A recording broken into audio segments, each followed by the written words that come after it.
Our last topic for cryptography is transposition ciphers. So this is just a different kind of code that doesn't have the same problems as the Caesar cipher. In some ways, it's still easy to decode, but it's just a different kind to show you that there are different kinds of codes out there. Okay, so in a transposition cipher, what we do is we choose a length, and we write our message down in a grid in rows, and then read off the columns. Okay, so say, for example, our message is we need to find the red dog. Okay, so this is our message, and say we want to write it down in rows of length 6. Okay, so what we're going to do is we're going to write all the letters in the message down in a grid where we put 6 letters in each row. So we need to find the red dog.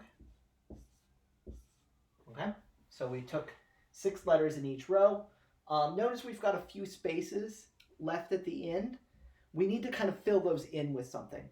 And so we just add filler letters, anything we want to add. So something like A, G, P, just nonsense. It doesn't need to make any sense. And so then once we've got this grid filled in, we're going to read off the columns.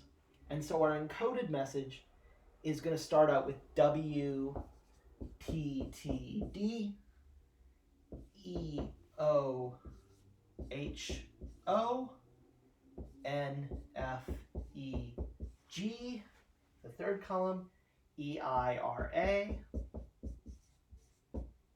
E, N, E, G, and then D, D, D, P.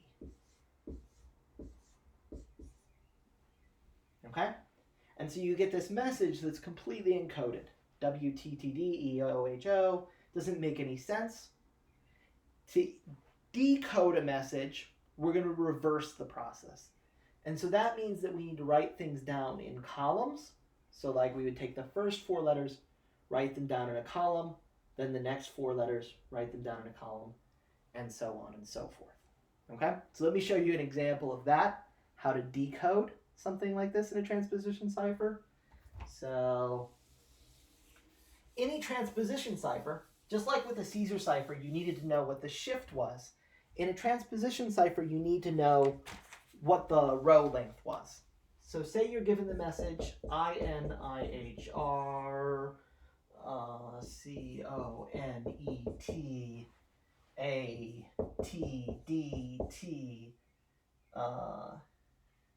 LNFTUE.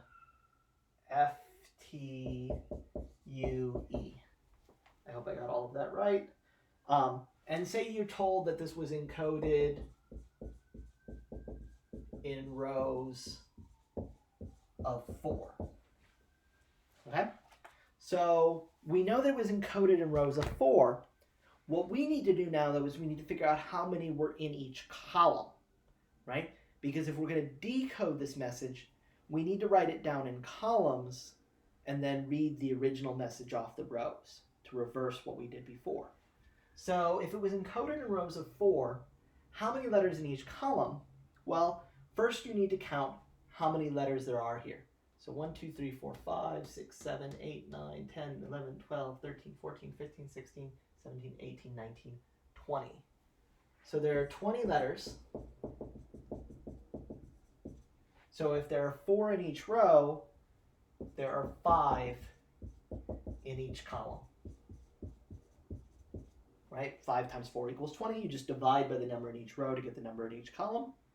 And then what we're going to do is we're going to group these into rows, or into columns of 5. Right? So the first 5 letters, the next 5 letters, the next 5 letters, and the last 5 letters. And write each of those down in a column. So INIHR is our first column, then CONET, ATDTL,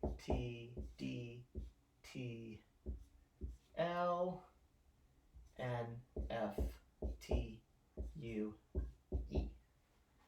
And if you've done it right, when you read this off in rows, you should get a message that makes sense. So ICAN, NOTF, INDT, HETU, RTLE, which is English, I cannot find the turtle. If you've done it incorrectly, you're going to get something that doesn't make sense. So anytime you're encoding, you should always get a message that actually makes sense. Okay? Now, this is still pretty easy to encode and decode. So even if somebody just gave you this message and they didn't tell you that it was encoded in rows of 4, you've got 20 letters here. So the possibilities are that it was encoded in rows of 2, or 4, or 5, or 10. Because it's got to be something that divides 20 evenly, right? In order to get a square grid here, which you always will. Rectangular grid, actually. So your number of possible different codes isn't that many. It's only numbers that divide whatever your message length is. So you can make this a little bit more complicated by changing up the order that you read the columns off. Okay? So here, rather than just encoding this as saying, oh, I'm going to encode it in rows of 4, you can say we're going to encode it in rows of 4 and read off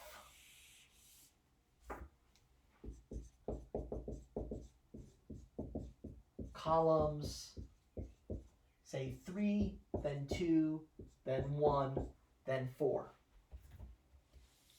Okay? And so if you encoded this in that way, so you've got column 1, 2, 3, 4, rather than just reading it off like we did before, INIHR, CONET, ATDTL, and FTUE, we would read them off in a different order